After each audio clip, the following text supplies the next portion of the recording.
Good afternoon. My name is Shymaa Al-Dabbagh. Today I'll be presenting my literature review titled Effect of Violent Video Games on Youth Concerning Health Habits and Behaviors. So the purpose or aim of my literature review was to examine the effects of violent video games on youth and to answer the following questions. Does it cause aggression and other violent behavior? Does it impact on youth's physical or mental health? And is peer pressure an element that might affect? Introduction. Children grow up living with electronic devices in hand. These types of devices may contain dangerous or beneficial content. Youth can get influenced easily by what they perceive in front of them. Moreover, if they are exposed to violent video games, they are prone to behave aggressively.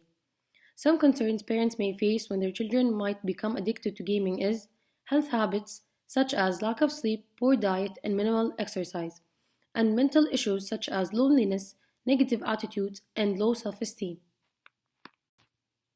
Article number 1. The aim of the article is to find the correlation between violence in games and aggressive behavior in youth. The authors first compared the rate of aggression in the past decade to the present.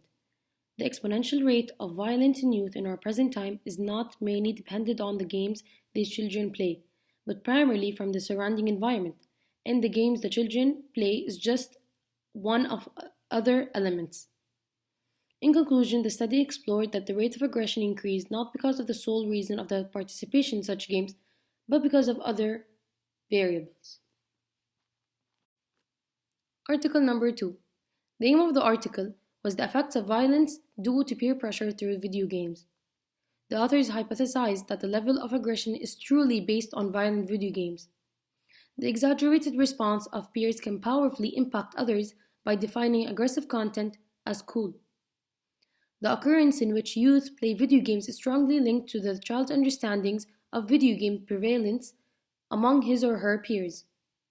In conclusion, the results showed that adolescents' video game playing was both directly and indirectly associated with aggressive behavior. Article number 3. The aim of the article was to show both positive and negative impacts.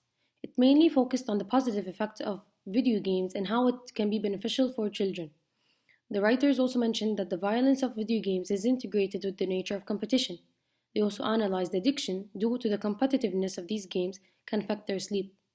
However, they also mentioned that these types of video games can also teach multiple skills such as multitasking and being more strategic. They concluded that children should be able to play video games for a variety of educational and development purposes while avoiding the more detrimental effects.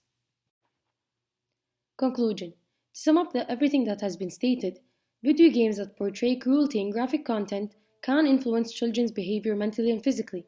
The nature of these games habituates youth into becoming more accepting of violent actions due to not maintaining a solid ethical foundation. Every child is different with the way they are treated by the surrounding environment and how it influences them. The role of the parents is such an essential aspect in the way the child grows. A solution that should be suggested is limiting the amount of graphic content the child views to when they have an ethical and moral understanding. Until the child matures, then is the time for them to become more exposed and start making the correct decision in not using the violence from the games in real life.